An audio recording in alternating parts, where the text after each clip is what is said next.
हम लोग पिछले वीडियो में हाइड्रोकार्बनों से संबंधित संरचनाओं का अध्ययन कर रहे थे। वहाँ आपको नॉर्मल आइसोनियो हाइड्रोकार्बन बताए गए। नियो हाइड्रोकार्बन 5 कार्बन युक्त हाइड्रोकार्बन से शुरू होगा, यानी नियो का मतलब है जिसमें चतुष्क कार्बन परमाणु पाया जाए, यानी क्वार्टनरी कार्बन, वह कार्बन जो श्रृंखला में 4 कार्बनों से जुड़ा है। तो हाइड्रोकार्बन में नॉर्मल मिलेगा, आइसो मिलेगा, नियो मिलेगा। नियो का जिक्र थोड़ा सा और किया जा रहा है यहाँ। जैसे नियो पेंटेन ये बताया गया था, तो नियो पेंटेन, नियो हेक्सेन। अब नियो ब्यूटेन नहीं हो सकता क्योंकि 5 कार्बन से नीचे क्वार्टरनरी बनेगा नहीं। नियो पेंटेन की संरचना बताई गई थी CH3 CH3 CH3 CH3। ये नियो पेंटेन है, ये नियो पेंटेन है। इसमें 3 कार्बन आपको स्ट्रेट चेन के रूप में मिलेंगे और 2 ये साइड चेन है। तो आयोपैक नॉमेनक्लेचर में इसको 2,2 डाइमेथिल प्रोपेन कहा जाएगा क्योंकि कार्बन 2 पर 2 ग्रुप जुड़े हुए हैं। लोकेशन को 2 बार दोहराएंगे, 2,2 डाइमेथिल प्रोपेन, 2,2 डाइमेथिल प्रोपेन। तो नियो हाइड्रोकार्बन वह हाइड्रोकार्बन है जिसमें एक क्वार्टरनरी कार्बन या चतुष्क कार्बन हो, या यूं कह सकते हो कि जिस हाइड्रोकार्बन में एक सिरे पर CH3 का थ्रायस C इतना हिस्सा जुड़ा हो, CH3 का थ्रायस C हिस्सा जुड़ा होगा, उसको नियो हाइड्रोकार्बन कहेंगे। तो नियो बनाने में 4 कार्बन यही हो गया और चैन में आगे एक जुड़ेगा, यानी कम से कम 5 कार्बन होने चाहिए। CH3 का होल थ्रायस C का मतलब ऐसे ही है। अब यहाँ CH2 CH3 जुड़ जाए तो टोटल कार्बन इसमें 6 हो गए। अब ये कार्बन जो दिख रहा है यही क्वार्टरनरी या चतुष्क है। ये 1 डिग्री है, ये 1 डिग्री है, या भी 1 डिग्री है, और ये कार्बन 4 डिग्री है। इसी को क्वार्टरनरी या चतुष्क कहते हैं। और ये सेकेंडरी नेचर की है, ये टर्शियरी 1 डिग्री नेचर की, ये प्राइमरी नेचर की है। तो इस तरह से नियो हाइड्रोकार्बन में आपको एक सिरे पर, वन साइड पर CH3 का होल 4C इतना ग्रुप जुड़ा मिलेगा। तो 5 या 5 से ज्यादा कार्बनों में नियो मिलेगा।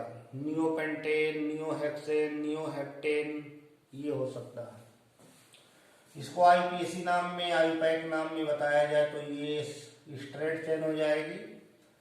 1 कार्बन, 2 कार्बन, 3, 4, 2 पर 2 मेथिल जुड़े हैं ऊपर नीचे, तो 2,2 डाइमेथिल ब्यूटेन इनका नाम हो जाएगा। ब्यूट मीन्स 4 कार्बन और डाइमेथिल 2 कार्बन इधर है, यानी कुल 6 कार्बन है। इसको नियो हेक्सेन कह सकते हो। तो कार्बन चैन में जुड़ने के अनुसार 4 तरह के होंगे, प्राइमरी, सेकेंडरी, टर्शियरी, क्वार्टरनरी, प्राथमिक, द्वितीयक, तृतीयक, चतुष्क। और हाइड्रोजन 3 ही तरह के होंगे, प्राइमरी, सेकेंडरी और टर्शियरी, क्योंकि जो क्वार्टरनरी या चतुष्क कार्बन होगा उससे कोई हाइड्रोजन नहीं जुड़ी होगी। तो एल्केन चैन की रासायनिक अभिक्रियाशीलता, केमिकल रिएक्टिविटी इस बात पर निर्भर करेगी कि उसमें कितने तरह की हाइड्रोजन पाई जा रही है। रिप्लेसमेंट रिएक्शन में टर्शियरी हाइड्रोजन की रिप्लेसेबल जो कैपेसिटी होगी, मतलब जो आसानी से उसकी प्रतिस्थापन क्षमता होगी, टर्शियरी की सबसे ज्यादा होगी। यानी कोई प्रतिस्थापन अभिक्रिया हो रही है, सब्स्टिट्यूशन रिएक्शन हो रही है, तो टर्शियरी हाइड्रोजन बड़े आसानी से रिप्लेस होगा, फिर सेकेंडरी, फिर प्राइमरी। तो एक एल्केन में कई तरह की हाइड्रोजनें पाई जा रही हों तो एक ही रिएक्शन में कई प्रोडक्ट संभव हैं। अब जैसे एथेन का क्लोरीनीकरण कराया जाए तो एथेन में जो 6 हाइड्रोजनें हैं वो सभी प्राथमिक नेचर की हैं, क्योंकि प्राथमिक कार्बन से जुड़ी है। तो उसमें कोई हाइड्रोजन हट जाए, मोनोक्लोरिनेशन कराओ तो कोई एक हाइड्रोजन आप हटा सकते हो, एथिल क्लोराइड या क्लोरोएथेन मिलेगा मोनोक्लोरिनेशन पर। Ethane on monochlorination gives only one product. लेकिन वही प्रोपेन का क्लोरीनेशन कराएंगे तो प्रोपेन में 2 तरह की हाइड्रोजनें हैं, जो साइड वाली हैं, जो किनारे वाली इंड वाली हैं, वो प्राइमरी नेचर की है, बीच में जो CH2 है वो सेकेंडरी नेचर की है। तो CH2 की जो हाइड्रोजन होगी वो भी रिप्लेस होकर के मोनो सब्स्टिट्यूटेड डेरिवेटिव बनाएगी और किनारे वाले भी रिप्लेस होगी, वो भी मोनो सब्स्टिट्यूटेड डेरिवेटिव बनाएगी। यानी प्रोपेन का मोनोक्लोरिनेशन किया जाए तो 1 क्लोरोप्रोपेन 2 क्लोरोप्रोपेन 2 प्रोडक्ट संभव हो गए। एक ही हाइड्रोजन को हटना है और एक क्लोरीन आना है तो 2 संभावनाएं हैं, प्राइमरी भी रिप्लेस होगी, सेकेंडरी भी रिप्लेस होगी, और सेकेंडरी की रिप्लेसिंग प्रोडक्ट जो बनेगी वो ज्यादा बनेगी। यानी सेकेंडरी विस्थापित आसानी से होगी, रिएक्टिव है फॉर सब्स्टिट्यूशन रिएक्शन, तो सेकेंडरी हाइड्रोजन को हटाकर प्रोडक्ट ज्यादा बनेंगे, प्राइमरी को हटाकर कम बनेंगे। ये चीजें हैं। ऐसे कई टर्शियरी, सेकेंडरी, प्राइमरी 3 तरह की हाइड्रोजनें हों तो तीनों हट जाएंगी। यानी एक हाइड्रोजन को हटने में 3 तरह का प्रोडक्ट बन जाएगा। प्राइमरी भी हटेगा तो एक प्रोडक्ट, सेकेंडरी हटेगा एक प्रोडक्ट, टर्शियरी हटेगा एक प्रोडक्ट। तो एल्केनों की अभिक्रियाशीलता वैसे तो कम होती है, लेकिन जहां तुलनात्मक अध्ययन किया जाएगा हाइड्रोजनों का तो टर्शियरी इजिली रिप्लेसेबल होगी, फिर सेकेंडरी होगी, फिर प्राइमरी होगी। तो इस तरह एल्केनों में हाइड्रोजनों की अभिक्रियाशीलता को समझेंगे। और हाइड्रोकार्बन नॉर्मल, आइसो, नियो ये प्रकार के होते हैं। अब ये कहा जाए जैसे पेंटेन कितनी है तो पेंटेन 3 है, normal pentane, iso pentane, neo pentane. या कहा जाए C5H12, C5H12 मॉलिक्यूलर फार्मूला का कितना चेन आइसोमर बनेगा तो 3 चेन आइसोमर बनेगा, एक नॉर्मल पेंटेन, एक आइसो पेंटेन, एक नियो पेंटेन। तो इस तरह से अध्ययन किया जाएगा। अब आपको हम एल्केन बनाने की कुछ रिएक्शंस बताते हैं, एल्केन बनाने की विधियां। General methods for preparation of alkanes.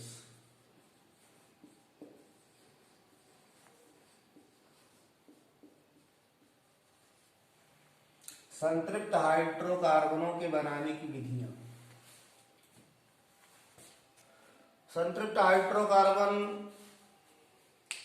अपने जो नेचुरल सोर्स में है, जैसे पेट्रोलियम,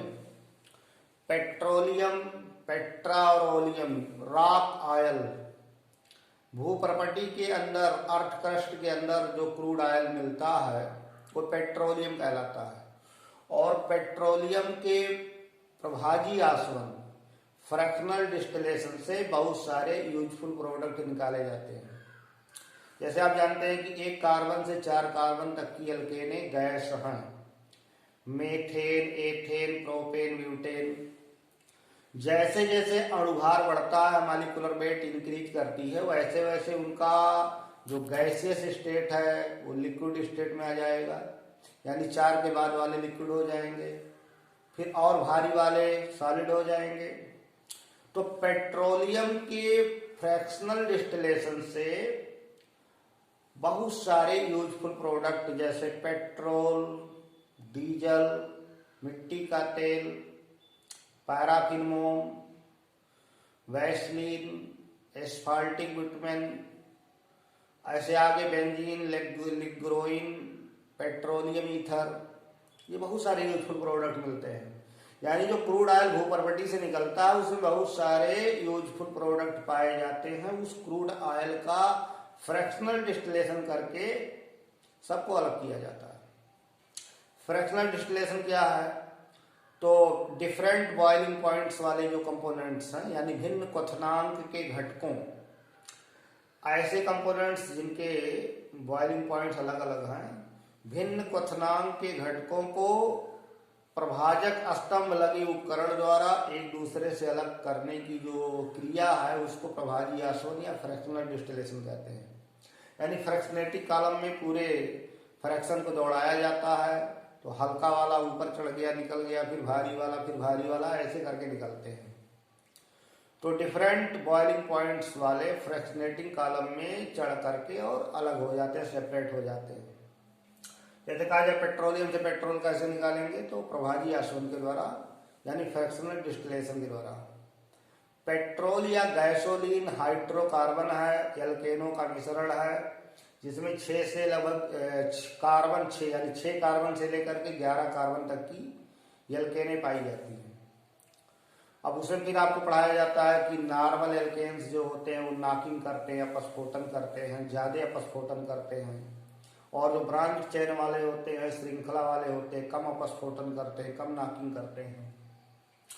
तो नेचुरल सोर्स में मुख्य रूप से पेट्रोलियम यानी पेट्रोलियम पदार्थों के रूप में एल्केन्स पाए जाते हैं।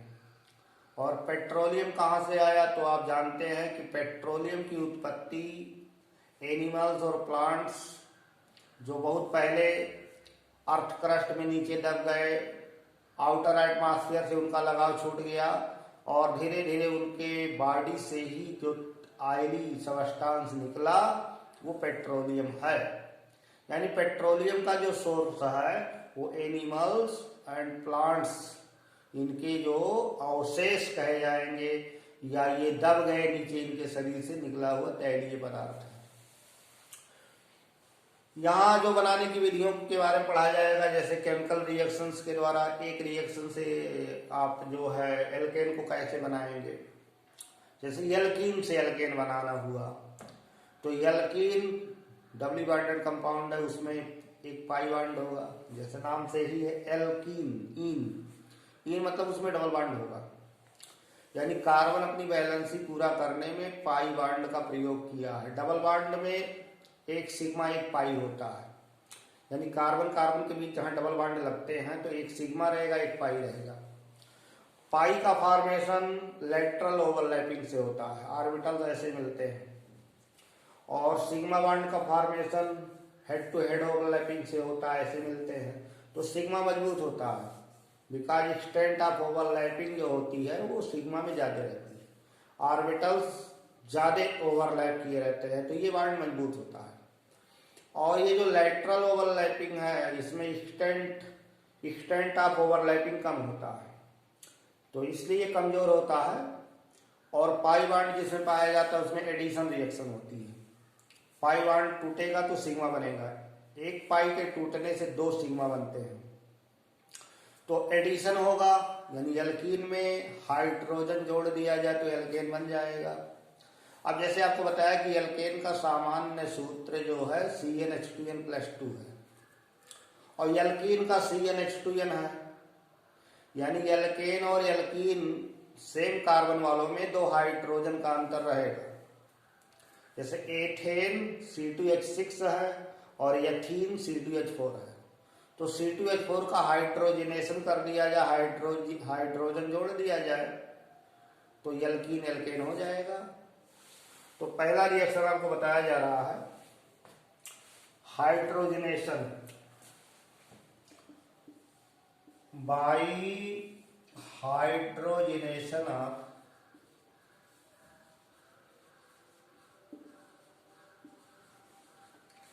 Unsaturated hydrocarbons.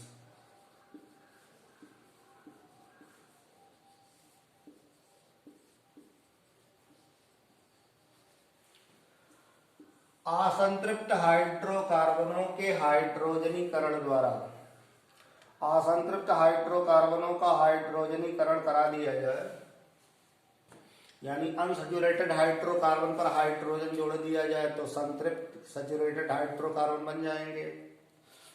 तो हाइड्रोजनेशन की जो रिएक्शन है असंतृप्त हाइड्रोकार्बनों का, वो जनरली निकिल, पैलेडियम, प्लेटिनम इनके द्वारा कराया जाता है। ये जो डी ब्लॉक के एलिमेंट्स हैं ये इंटरस्टिशियल हाइड्राइड बनाते हैं। इंटरस्टिशियल हाइड्राइड का तात्पर्य है कि इनके लैटिस में हाइड्रोजन इंजेक्ट हो सकती है और नॉन स्टोइकियोमेट्रिक कंपाउंड यानी अनिश्चित अनुपात के यौगिक बने होते हैं। तो जो इंटरस्टिशियल हाइड्राइड है वो संयोजकता के सामान्य नियमों का पालन नहीं करते, लेकिन इनके जालक में इनके एटम्स के बीच में जो खाली जगह है उसमें हाइड्रोजन रहता है। तो जब इन उत्प्रेरकों या इन कैटालिस्ट के साथ जब हाइड्रोजनेशन कराते हैं तो अनसैचुरेटेड हाइड्रोकार्बन सैचुरेटेड हो जाते हैं। तो निकिल, पैलेडियम, प्लेटिनम ये जनरली हाइड्रोजनीकरण क्रिया में प्रयोग किए जाते हैं। अब जैसे असंतृप्त हाइड्रोकार्बन को ऐसे लिखा जाए RCH डबल बॉन्ड CH2, ये एल्कीन है। एल्कीन, इन माने एक डबल बॉन्ड रहेगा एल्कीन। इसका हाइड्रोजनेशन करेंगे, हाइड्रोजन गैस है चूंकि तो H2 लिखा जाएगा, डायटॉमिक होती है हाइड्रोजन गैस। और निकिल, पैलेडियम, प्लेटिनम ये हाइड्रोजनीकरण के लिए प्रयोग किए जाते हैं। टेम्परेचर 200 से 300 के रेंज में रखते हैं। अब यहाँ पाई है तो एक पाई तोड़ो, 2 सिग्मा बनाओ। इन दोनों के बीच में पाई है तो एक बॉन्ड टूट गया तो एक इनसे जुड़ेगा, एक इनसे जुड़ेगा। RCH2CH3 ये एल्केन हो गया। Alkane, R means alkyl group है, एल्काइल ग्रुप। एल्केनों में से एक हाइड्रोजन कम कर दो, एल्काइल ग्रुप हो जाएगा। एल्कीन श्रेणी का जो पहला मेंबर है वो 2 कार्बन का एथिलीन या एथीन है। CH2 डबल बॉन्ड CH2 ये एथिलीन है या एथीन है। इसका हाइड्रोजनेशन करेंगे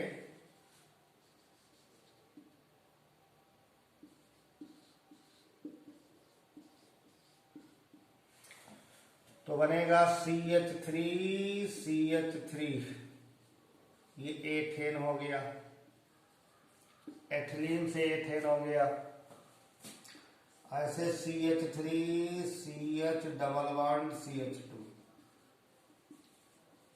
ये प्रोपिलीन है। प्रोपिलीन या प्रोपेन कहते हैं, 3 कार्बन का है।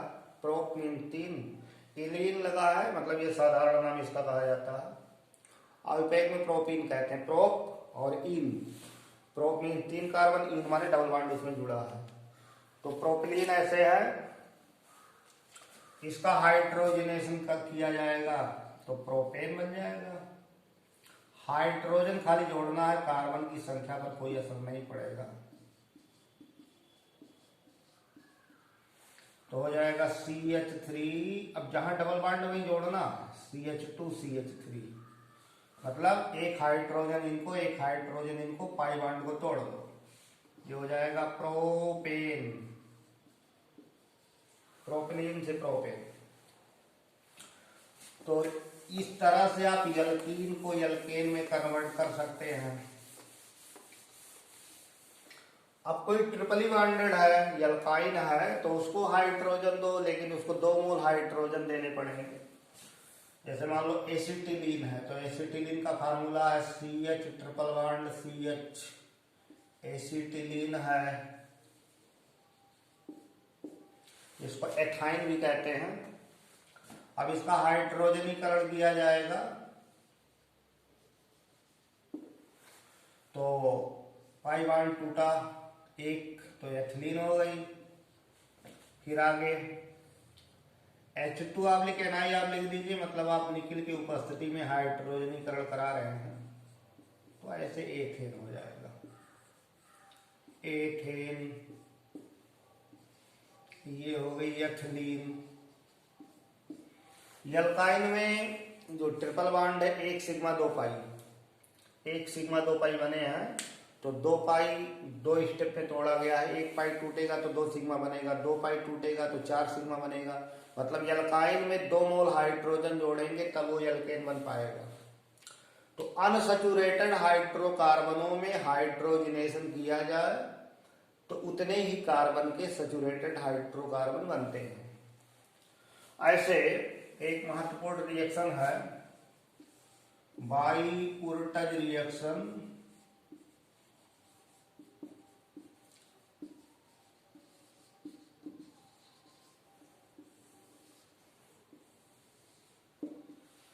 ये एल्किल हैलाइडों से एल्केन बनाने की विधि है।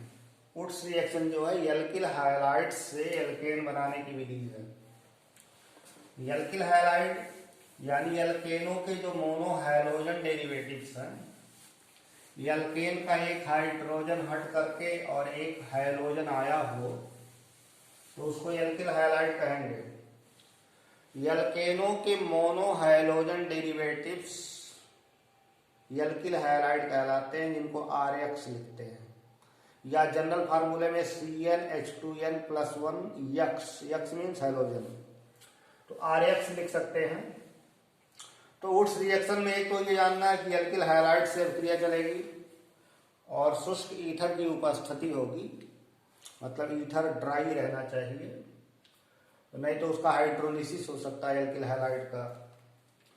तो एल्किल हैलाइडों की सोडियम धातु से, सोडियम मेटल से रिएक्शन कराना है शुष्क ईथर की उपस्थिति में, और सोडियम भी नमी पाएगा, उससे रिएक्शन कर जाएगा, इसलिए ड्राई ईथर हो, शुष्क ईथर हो। तो किसी एल्किल हैलाइड की रिएक्शन सोडियम मेटल से कराते हैं ईथरीय विलयन, तो अब होता क्या है, जो एल्किल हैलाइड है उसमें एल्काइल ग्रुप जो है वो RR हो जाता है। तो मीन्स ये जितने कार्बन का होगा उसी दूने उसका दूना कार्बन का एल्केन बनेगा, यानी RX एल्किल हैलाइड, RR बनेगा एल्केन।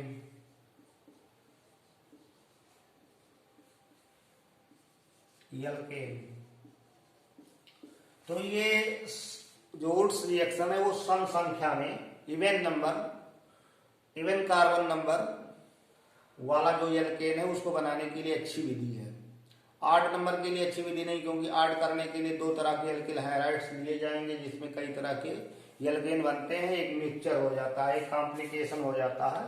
तो ये जनरली यूज किया जाता है even number, carbon even number में हो ऐसे एल्केन बनाने के लिए। तो हम लोग इस वीडियो में इतना अध्ययन किए, शेष अगले वीडियो